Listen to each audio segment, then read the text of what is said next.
Halo semuanya teman-teman, jumpa lagi di podcast perpajakan yang paling seru ya di abad ini teman-teman. Hari ini kita bersama Sang Ketua Umum UIPI, Bapak Rinto Setiawan. Halo Pak Rinto, apa kabar Pak? Masih semangat Pak? Lalu semangat Mas Awan untuk membela wajib pajak di seluruh Indonesia. Luar biasa Pak Rinto ya, UIPI selalu siap membantu wajib pajak. Dan kita juga mengundang teman-teman ya, seorang ahli hukum perpajakan di Indonesia ya, mungkin satu-satunya ahli hukum yang lagi sangat-sangat terkenal di Indonesia ini teman-teman ya, bersama dengan Dr. Alessandro Rey. Halo Pak Rey, apa kabar Pak? Terima kasih Pak Awan, Pak Rinto. Baik.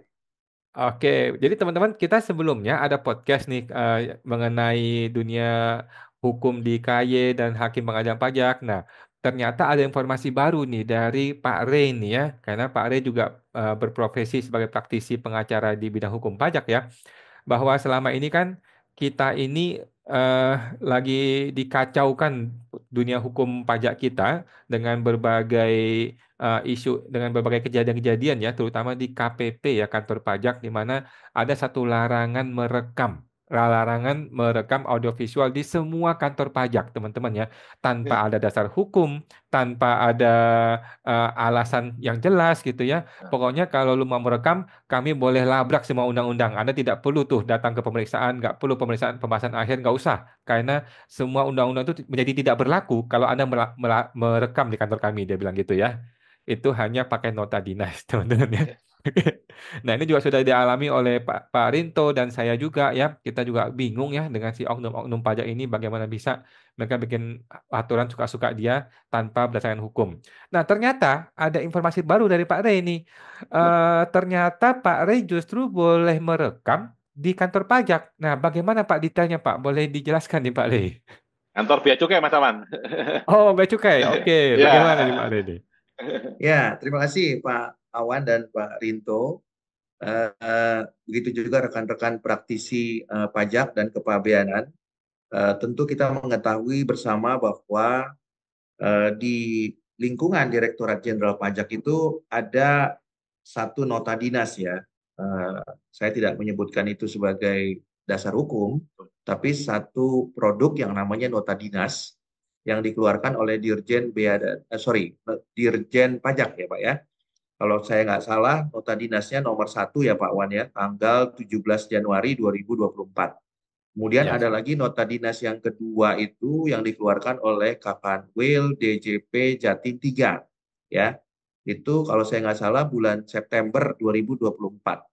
Ya, nah jadi nota dinas tersebut pada pokoknya adalah satu perintah kepada seluruh jajaran pegawai Direktorat Jenderal Pajak untuk melarang pengunjung ya, bukan wajib pajak ya, disebutnya pengunjung yang masuk atau hadir di kantor pajak untuk merekam atau meliput elektronik secara audiovisual.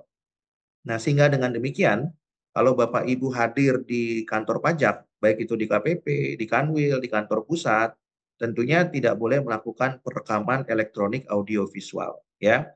Dan itu sudah beberapa kali terjadi ya di beberapa KPP maupun Kanwil, ya. Meskipun ada juga Kanwil yang awalnya mengizinkan tapi kemudian berubah pikiran, ya. Tapi awalnya diizinkan. Namun berbeda dengan yang pernah kami alami di kantor Bea dan Cukai. Ya, ketika nanti Bapak Ibu rekan-rekan bisa melihat videonya ya di YouTube Reenco Jakarta Attorneys at Law, ya di mana di sana kami hadir bukan sebagai pengunjung ya Pak Awan dan Pak Rinto, tapi Ya, ya. kami hadir di sana diundang ya Undang. oleh Kabid Perbendaharaan ya KPU Bea Cukai tipe A Tanjung Priok ya untuk Ya. melakukan pembahasan sehubungan dengan permohonan pengembalian atau restitusi pasca putusan pengadilan pajak atau dalam rangka pelaksanaan putusan pengadilan pajak ya. Jadi kami telah mengajukan upaya hukum kepada pengadilan pajak dan kami dimenangkan seluruhnya. Namun kemudian ketika kami mengajukan permohonan pengembalian atau restitusi yang pertama, kami ditolak. Alasannya ada typo di putusan pengadilan pajak tersebut. Ya, kemudian klien kami karena tidak ingin berperkara lagi dengan DJBC, tentunya dengan legowo dan tentunya dengan mengelus dada, mengajukan permohonan pembetulan terhadap putusan pengadilan pajak yang mencantumkan typo HS code. Nah, setelah kami mengajukan permohonan pembetulan putusan, maka diterbitkanlah putusan revisi oleh pengadilan pajak. Dan setelah diterbitkan putusan revisi, kemudian klien kami mengajukan lagi permohonan pengembalian atau restitusi yang kedua. Dan undangan ini sebenarnya adalah dalam rangka menolak kembali permohonan pengembalian atau restitusi yang kedua tersebut. Namun sebelum ditolak, mereka mengundang klien kami, ya PT Uni Internasional, dan kebetulan kami diundang untuk mendampinginya. Dan pada saat kami mendampinginya di sana, kami hadir di sana selama kurang lebih 3 jam. Dan nanti rekan-rekan bisa lihat di YouTube-nya. Dan 3 jam itu penuh dengan diskusi, perdebatan, argumentasi, dan koreksi. Ya, sehingga pada akhirnya setelah 3 jam mereka mengatakan bahwa mereka akan mengabulkan permohonan pengembalian atau restitusi klien kami PT Uni Internasional sebagai importir atau wajib pajak. Nah, tentunya apa yang kami mau sampaikan kepada rekan-rekan, sekali lagi, wajib pajak itu punya beban yang luar biasa untuk membuktikan sebaliknya. Ya. Dan prosesnya sangat panjang sekali Pak Rinto dan Pak Awan. Ya. Sudah menang saja 6 bulan, ternyata uangnya belum bisa cair. Kalau yang kedua ditolak, berarti bisa 1 tahun Pak Rinto dan Pak Awan baru bisa cair. Ya. Nah, mungkin nanti Bapak Ibu rekan-rekan bisa melihat kepada video yang ada di layar rekan-rekan sebagai gambaran. Disinilah kami kemudian mendampingi klien kami melakukan argumentasi dan kami harus mempertahankan semua argumen kami berdasarkan hukum. Dan ternyata setelah kami berargumentasi, ternyata seksi perbendaharaan menyatakan akan memproses dan mengabulkan permohonan pengembalian atau restitusi klien kami. Yang kami mau sampaikan kepada Bapak Ibu rekan-rekan, ya khususnya IWPI, bahwa perekaman ini dilakukan secara terbuka saja. Tidak perlu ada nota dinas Pak Awan dan juga Pak Rinto. Ya. Mungkin belum viral Pak, kayak ada Mas Awan di Facebooknya. Dan nota dinasnya nggak perlu 2 juga Pak Awan dan Pak Rinto. Ya, tidak perlu nota dinas Dirjen Bea dan Cukai, tidak perlu juga nota dinas Kakanwil, dan juga nggak perlu juga nota dinas Kepala KPU. Ya. Nah, kalau Bapak Ibu rekan-rekan perhatikan, khususnya IWPI, di dalam video tersebut itu jelas ada 2 seksi yang hadir. Yang pertama ada Mas Brilian di sana sebagai tim peneliti seksi perbendaharaan atau seksi yang memutuskan apakah restitusi akan ditolak atau dikabulkan. Ya, itu ada di sebelah kiri saya. Ya, itu namanya Mas Brilian. Ya, nanti next time kita akan teliti Pak LHKPN-nya.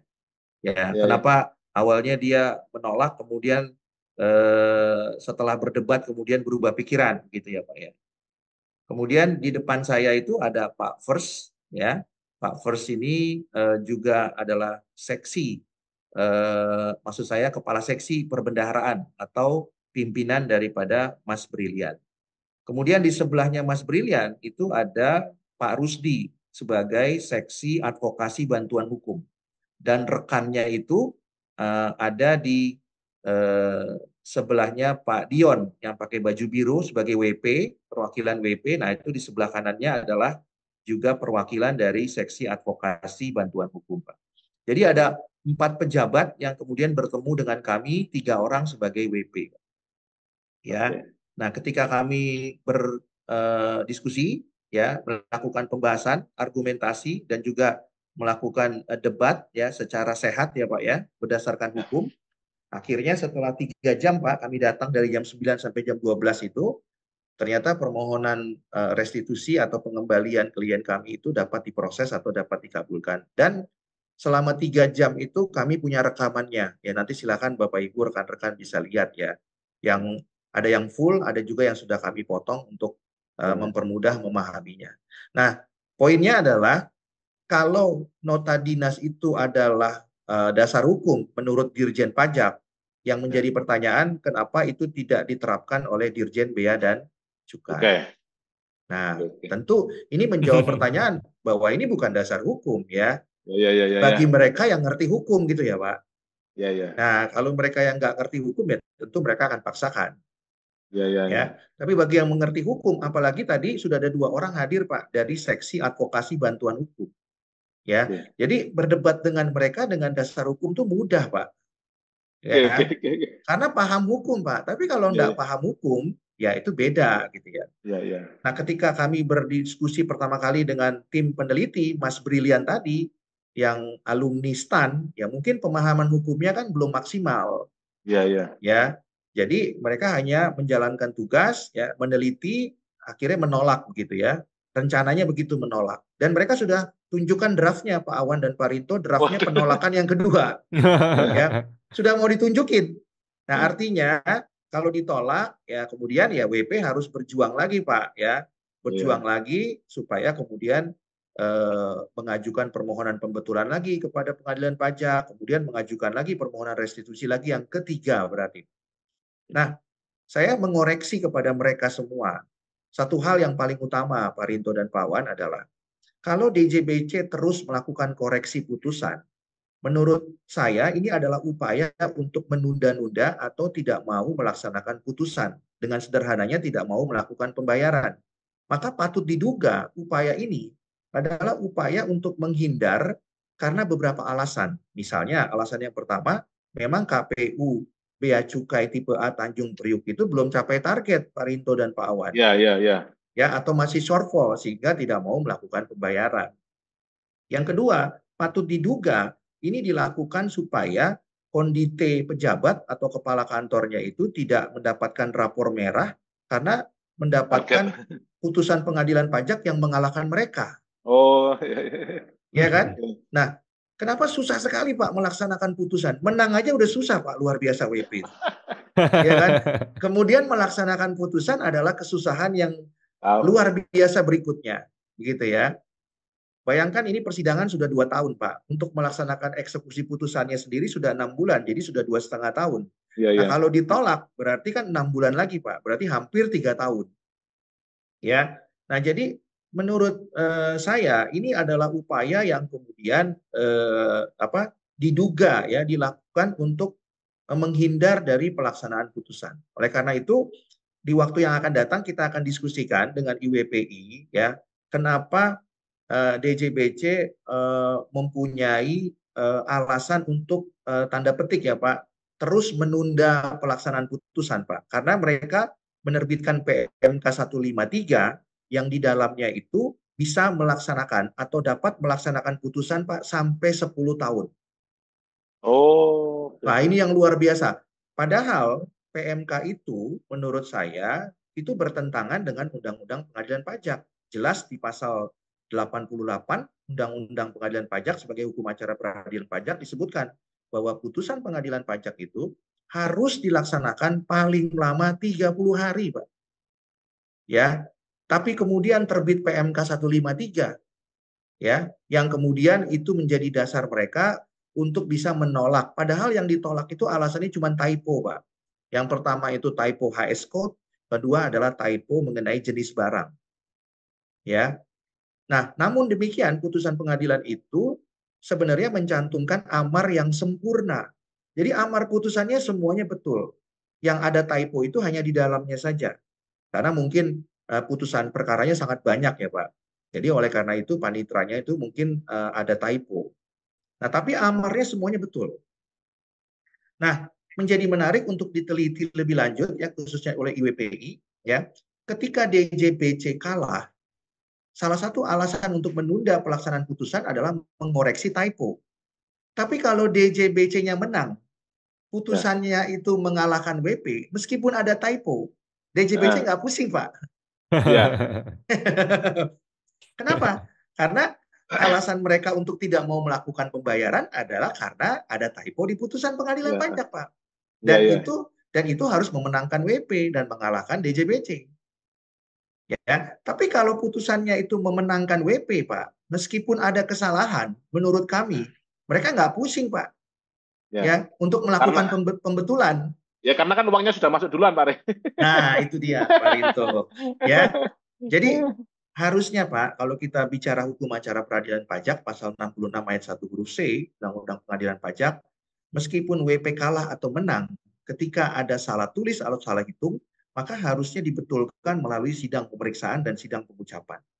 Tapi ini tidak dilakukan kalau mereka menang. Tapi kalau mereka kalah, Pak, bisa mereka koreksi. Mungkin mereka koreksi bisa halaman per halaman. Sekarang halaman 20 dulu, besok halaman 30 dulu. Karena yang menarik adalah mereka tidak melakukan penolakan itu dengan alasan sekaligus, Pak. Tadi saya katakan penolakan pertama itu karena typo HS code.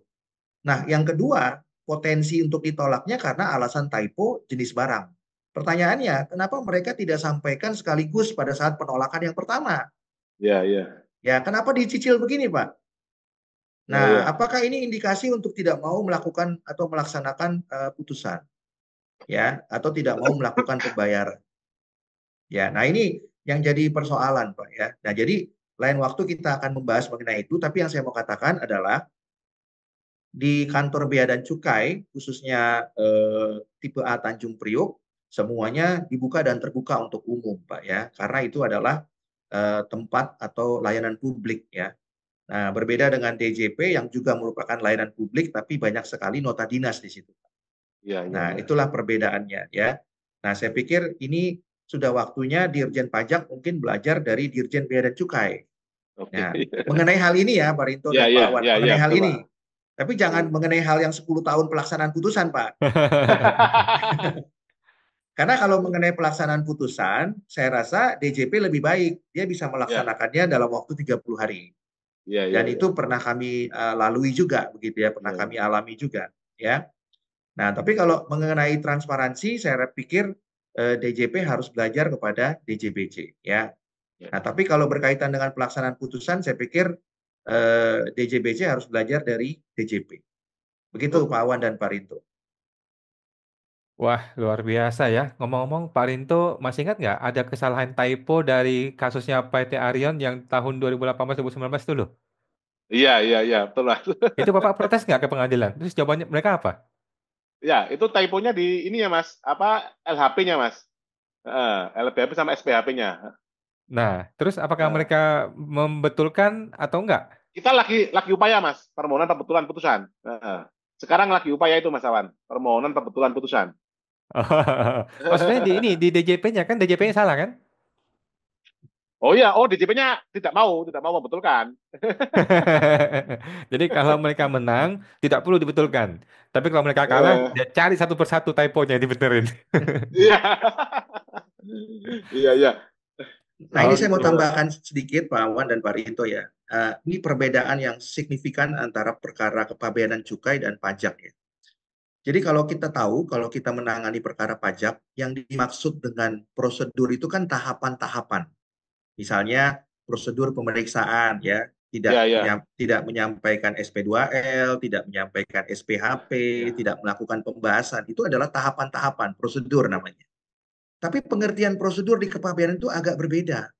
Ya, jadi misalnya tidak memberikan check mark atau centrang itu dianggap prosedur. Ya, tidak menuliskan dengan lengkap itu dianggap prosedur. Jadi banyak sekali kasus PIB yang dikoreksi karena tidak lengkap menyampaikan sesuatu informasi di dalam PIB. Padahal kalau di perkara pajak itu adalah hal-hal yang tidak material. Itu hal-hal yang sifatnya hanya minor saja, tidak substantif. Tapi di kepabeanan itu menjadi dianggap prosedural, ya. Nah, sehingga perkara kepabeanan itu menurut saya itu jauh daripada pembuktian kebenaran material. Karena pembuktian kebenaran material itu adalah mencari kebenaran yang sesungguhnya, bukan kebenaran formil.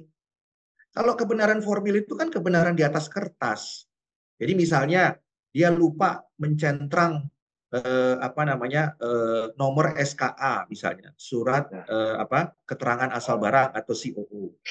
Nah, Tapi secara material bisa dibuktikan bahwa barang itu memang berasal dari Malaysia. Nah, bukan Ya. berarti kalau lupa memberikan centrang, maka kemudian barang itu berasal dari Zimbabwe. Kan nggak begitu gitu loh, Iya, Pak. iya. Ya, nah jadi pemahamannya hakim, ya termasuk hakim yang berperkara dengan yang memeriksa PT Arion itu, ya, Hakim Hafsah Febrianti dan kawan-kawan. Jadi pengertian prosedural itu sudah masuk ke dalam ranah typo. Nah, ini luar biasa sekali. Beda dengan masalah perkara pajak, ya. Kalau hal-hal yang sifatnya typo di pajak itu tidak substantif, gitu ya. Ya, ya. Ya, karena apa? Karena tidak material dan itu bisa dibuktikan. Tetapi kalau di perkara kepabeanan, termasuk perkara klien kami PT Uni Internasional, itu perkara yang sangatlah formal, sangatlah tidak substantif, kemudian dijadikan alasan untuk menunda Ya. pelaksanaan putusan, ya. Nah, menurut kami ke depannya UEPI harus lebih banyak lagi menggali apa sih disparitas antara perkara pajak dan perkara kepabeanan, Bayanan. ya, dalam konteks pemahaman prosedur atau tahapan dan juga dalam konteks pelaksanaan putusan. Begitu Pak Awan dan Oke. Pak Rin. Oke, luar biasa. Terima kasih Oke. Pak Rey atas informasinya dan pemaparannya. Kita jadi belajar banyak teman-teman ya seputar pengajaran pajak ya. Sebuah ilmu yang sulit sekali didapatkan ya. Ini hanya ilmu yang bisa didapatkan dari pengalaman teman-teman ya. Ya. Bukan dari berefek, bukan dari kuliah hukum. Ya. Oke, terima kasih Pak Ya. Rinto, terima kasih Pak Rey. Kita jumpa lagi di podcast Ya, berikutnya Pak. Terima kasih banyak. oke. Ya, Terima sama-sama, kasih Mas. Pak Awan, Pak Rinto.